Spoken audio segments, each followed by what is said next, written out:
Maqaa Abbaa, kan Ilmaa, kan Hafuura Qulqulluu, Waaqa tokkoo. Ameen. Kabajamoo fi jaalatamuu maatiiwwan Waaqayyoo, lafaaf bakka jirtan hundumatti nageenya araarri Waaqayyoo isiniif haa baay'atu. Egaa guyyaa har'aa kana waan xiqqoo ishee wajjiniin dubbanna. Innis waa'ee sooma guddaa fi torbeen jalqabaa. Sooma guddichaa kuni maal akka ta'e waan xiqqishuu ishii akka fedhaa fi jaalala Waaqayyootti wajjiniin dubbanna. Egaa soomni kuni sooma guddaa yookaan immooyyuu afaan biraatiin hudaadee isa jennuun sana jechaadha. Egaa sooma guddaan kuni sooma guddaa kan jedhamee fi gooftaan keenya fayyisaan keenya Yesuus Kiristoos uumaa hundumaa kan ta'e ofii isaatii waan soomee fi sooma guddaa jenneeni jechaadha. Wangeela Maatiyos boqonnaa 4:16 gubbaa irratti akkuma dubbisnu Yesuusis daabiloosiin qoramuuf Hafuura Qulqulluudhaan gara gammoojjiitti gaggeeffame jedheetu dubbata jechaadha. Egaa gooftaan keenya fayyisaan keenya Yesuus Kiristoos inni waaqa ta'e osoo jiru, uumaa ta'e osoo jiru, yakka namaatiif jecha ilmi namaa dubartii jalqabaa kan taate Hewaan ofii isheetii ajaja Waaqayyootiin diduudhaan yakka cubbuu ulfooftee cubbuus deesse. Fayyisaa fi gooftaan keenya Yesuus Kiristoos garuu yakka namaa kana cubbuu namaa kana balleessuudhaaf jecha akka ilma namaa ta'ee samiirraa gadi bu'ee dhufee to'ii dhalate jechaadha. Erga sun ta'ee booda haga waggaa 30 guututti taa'ee abbootii jalatti waan isaan barsiisan barachaa ture.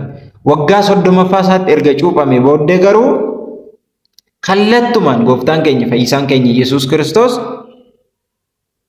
halkan 40 fi guyyaa 40 soomuudhaaf gara gadaamitti deeme jechuudha. Gara kawaalatti, gara gammoojjiitti deeme jechuudha.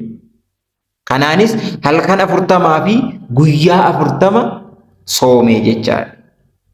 Egaa kana kan kaasuun barbaachisee fi sooma guddaa kan jedhameef gooftaan keenya fayyisaan keenya Yesuus Kiristoos ofii isaatii waan hundeesseef ofii isaatii waan soomee fi sooma guddaa jenneeni jechuudha. Garuu baay'ina guyyaatiin osoo ilaallee sooma kana kan caalu hin jira jechuudha. Fakkeenyaaf roobii fi jimaata kan soomamu soomni fayyinaa kun baay'ina guyyaa soomamuutiin guyyaa kana ni caala ture. Garuu immoo soomni kun abiyyi soom yookaan immoo sooma guddaa kan inni jedhameef gooftaan keenya fayyisaan keenya Yesuus Kiristoos ofii isaatii waan soomeef jechaadha.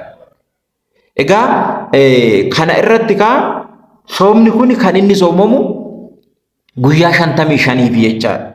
Guyyaan soomamu guyyaa 40 yoo ta'u sanbanni guyyoota kana keessa jiru garuu guyyaa 15dha jechaadha. Torbee guyyaa jalqabaa kanarraa kaasee hanga torbee guyyaa du'aa ka'umsaatitti maal ta'a? Sanbatoonni jiran. Kan soomamu garuu guyyaa 40 ta'a jechuudha. Sababni isaa gooftaan keenya fayyisaan keenya Yesuus Kiristoos halkan 40 fi guyyaa 40 gadaama Qorontos keessatti hin soome jedha jechuudha. Wangeela Maatiyos boqonnaa 4 gubbaa irratti akkuma dubbisnu jechuudha. Kanaaf egaa soomiin kun yoo gadi siqe guyyaa meeqarraa eegalaa? Guraandhala 2 yoo gadi siqe. Hubadhaa. Yoo gadi siqe guraandhala 2 irraa eegala. Yoo ol ba'e immoo haga eebila 6titti jechaadha. Kanaaf soomni kun guyyaa 55 kan soomamudha jechaadha. Mee torbeewwan jiran kana keessaa torbeen inni jalqabaa sooma guddaa maal jedhama? Innis immoo akkamittiin mogga'e kan jennu wajjiniin ilaalla jechaadha. Egaa torbee tokkoffaa sooma guddaa kan jedhamu kun zewaradee kan jedhamu afaan Gi'izitiin zewaradee kan jedhamu. Zewaradee jechuun gadi bu'iinsa. Egaa guyyattiin kun guyyaa itti Waaqayyo samiirraa gadi bu'iinsa taasisee dhalli namaa kasoominaa fi sodaa Waaqayyootiin jiraachuu itti nama hubachiise, ittiin yaadatama yookaanis immoo ittiin hubatama jechaadha. Egaa isa kana kan moggaase qulqulluu Yaareediidha jechaadha. Innis eessaa fideeti? Kutaa macaafa qulqulluu keessaa Wangeela Yohaannis boqonnaa 2 lakkoofsa 12-13 gubbaa irratti jecha akkana jedhu jira. Samii irraa kan gadi bu'een alatti eenyuyyuu gara samiitti kan ol bahe hin jiru. Innis ilma namaati. Samii irraa kan gadi bu'een alatti gara samiitti kan ol bahe hin jiru. Innis ilma namaati. Egaa ilma namaa kan jedhame kuni Wangeela Yohaannis gubbaarratti jalqaba jechatu ture. Jechi sunis immoo Waaqayyo bira ture.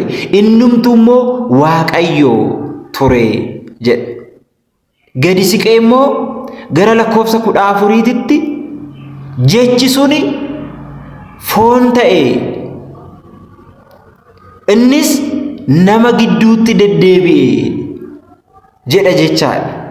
Egaa inni suni dhala namaatiif jecha yakka namni hojjete, cubbuu namni hojjeteef jecha gooftaan keenya fayyisaan keenya Yesuus Kiristoos haadha keenya qulqulleettii dubroo Maariyaam irraa nama ta'ee isa dhalate sana jechaadha. Egaa abbaan keenya qulqullichi Yohaannis icciitiin kun isaa ifee jecha kana akkanattiin barreesse jechaadha. Kanaaf samiirraa gadi bu'ee inni samiirraa gadi bu'e suni jalqaba jecha kan ture Waaqayyoon Yesuus Kiristoosin isa uumaa hundumaa kan ta'e. Inni sun immoo cubbuu namaatiif jecha, yakka namaatiif jecha akka namaatitti dhufee dubartii irraa dhalatee yakka namaa cubbuu namaa sana balleessuudhaaf dhalate jechuudha.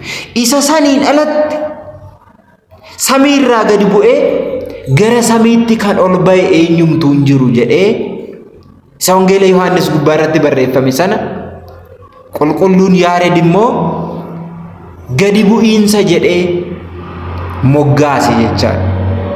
Kanaaf torbee kana keessatti kan baratamuu fi akkasumas immoo inni barsiifamu waa'ee kasoominaa fi Waaqayyootiin sodaadhaan deddeebi'uuti jechaadha kan faarfatamuu fi kan barsiifamu. Egaa Waaqayyo gooftaan keenya fayyisaan keenya Yesuus Kiristoos Waaqa ta'ee osoo jiru, uumaa hundumaa ta'ee osoo jiru, addunyaa kana osoo daangaa ittiin godhin, samii kana utubaa osoo ittiin godhin gooftaan keenya Yesuus Kiristoos isa kana kan diriirse garuu yakka namaatiif jecha, cubbuu namaatiif jecha nama isa jalqabaa sana Addaamin fayyisuudhaaf, bakkee jalqabaa kabaja jalqabaa sanatti isa deebisuudhaaf jecha dhala namaatirraa dhalate argitanii kasoomina Waaqayyoo. Anaaf isinis akka kanatti gadi of deebisnee jireenya keenya keessatti sodaa Waaqayyootiin akka jiraannu. Egaa macaafa fakkeenya boqonnaa 1 lakkoofsa 1 gubbaarrattis 7 gubbaarrattis kan inni dubbatame ogummaan inni jalqaba Waaqayyootiin sodaachuudha akkuma jedhee qulqullichi Salamoon dubbate. Waaqayyootiin sodaannee jireenya keenya keessatti arjummaa Waaqayyoo ilaalaa, jireenya Waaqayyoo anaaf isin jiraachise, yakka inni anaaf isiniif jecha fudhate isa sana ilaalati kasoominaan akka jiraannu, sodaa Waaqayyootiin akka jiraannu kan itti barannudha jechaadha. Kanaaf Waaqayyoo isa sodaannee kasoominaan mana isaa keessa akka jiraannu fedhaa fi jaalala isaa nuuf haa ta'u.